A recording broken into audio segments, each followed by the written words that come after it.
এই মমতা ব্যানার্জি 9 এপ্রিল একটি ধর্মীয় অনুষ্ঠানে গিয়ে বলেছিল যে পশ্চিমবাংলায় ওয়াকফ অ্যামেন্ডমেন্ট অ্যাক্ট লাগু হতে দেবে না, কার্যকারী করতে দেবে না।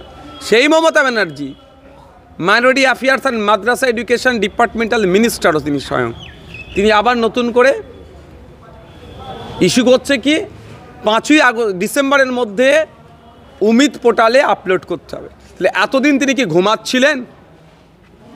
এতদিন কেন তাহলে বলেননি? এত যে প্রপার্টি আছে এই শর্ট টাইমের মধ্যে কি আপলোড হবে? এক নম্বর কথা। দ্বিতীয় কথা হচ্ছে, উনি তাহলে কেন বলেছিলেন যে ওয়াকফ সংশোধনী আইন পশ্চিমবাংলায় লাগু হতে দেব না?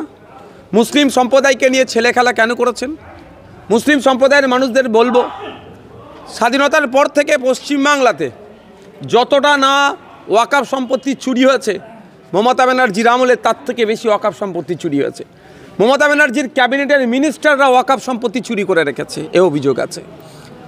মমতা ব্যানার্জির দলের এমপি এমএলএরা, কাউন্সিলর থেকে শুরু করে পঞ্চায়েতের মেম্বার, সঠিকভাবে তদন্ত হলে দেখা যাবে তারাও ওয়াকফ সম্পত্তি চুরি করে রেখেছে।